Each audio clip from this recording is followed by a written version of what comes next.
Getting through the days without light. I am Emily Thompson. I'm 32, living in a rundown apartment complex in suburban Cleveland, Ohio. It sounds like a big place, but to me, it's just a small room where I return after endless, exhausting workdays. People call me an accountant, an ordinary woman, almost invisible. And they're not wrong. For 32 years, my life was a straight line, no highlights, no big changes. But in 2024, life decided to add a turn, and it was a spiral downward. The bottomless pit of life. Inflation, layoffs, crisis. Those words weren't just news headlines anymore. They were daggers piercing my life. Living costs soared, my salary stayed the same, and I had to work like a machine just to keep my job. The fear of being replaced was a constant presence, lurking after every email and every meeting. And that wasn't all. My mom, more than 700 miles away, was hospitalized again for a heart condition. Medical bills piled up. My student loans were still there untouched. Every time the phone rang, my heart would clench. I dreaded the sound, the bank notifications, the truth that I had failed. I started losing sleep. My hair fell out in clumps. The doctor said I had signs of an anxiety disorder. I knew it. With each passing day, I felt myself turning into a different person, a more frightened, exhausted, and disillusioned version of myself.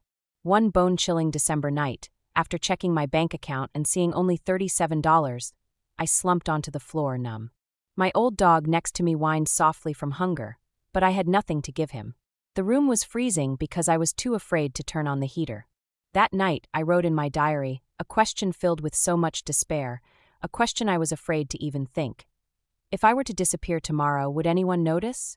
Hitting rock bottom and the moment of release. My life seemed to hit its lowest point when I was officially laid off. My name was on the list of 10% staff cuts. That very same day, my mom was hospitalized for the third time. My whole world felt like it was crumbling. I felt like I was being pushed off a cliff, free-falling with no end in sight, no light, no one to pull me back. I started to think about letting go of everything. I walked into my familiar room, once my sanctuary, now just a black hole. I couldn't cry. My tears had run dry. One thought consumed me, ending it all. Just when things seemed hopeless, I scrolled through my phone and a short video unexpectedly appeared. It showed a homeless woman, thin and ragged, huddled with her child in the rain, yet she had a remarkably bright smile. The caption below felt like it tore through the darkness in my mind. As long as we're alive, we can start over. Then I broke down. Hot tears streamed down my cheeks. They weren't tears of despair, but tears of catharsis. Life was still there, and so was I. I had a roof over my head, 2 working hands, and a small creature at my feet who needed me. I looked at myself. I had a home. I had my own 2 hands. And most importantly, I had one living thing in this world who needed me. My old dog, sleeping peacefully at my feet. That night, for the first time in months, I cried tears of hope, not desperation. Small, flickering, but so real. The journey of rebirth. The next day, I stood up stronger than ever. I decided to banish my negative thoughts and take action. I went to the bank to request a loan deferral, and even though I was denied, I didn't give up. I started looking for help from community support programs, free food, low-cost therapy, unemployment benefits. I learned to spend every dollar carefully and sold things I didn't need. I began rebuilding my life by learning. I enrolled in online courses on personal finance and positive psychology. Every morning, I forced myself to wake up at 6 a.m., go for a walk, and listen to podcasts about mental recovery.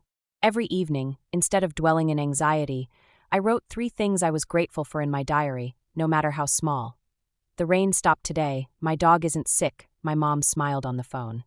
I started a personal blog to share my journey of rebirth. My story was unfiltered and imperfect. I was surprised that my story resonated with so many people. They called me the small flame in a long winter. A year later, I am not the Emily who lived in fear. I am a stronger, more resilient version of myself. I have a new job that's enough to get by and even help others. I have a stable life and a heart full of hope. My old dog is still healthy, and my mom is doing better. I no longer dream of a perfect life.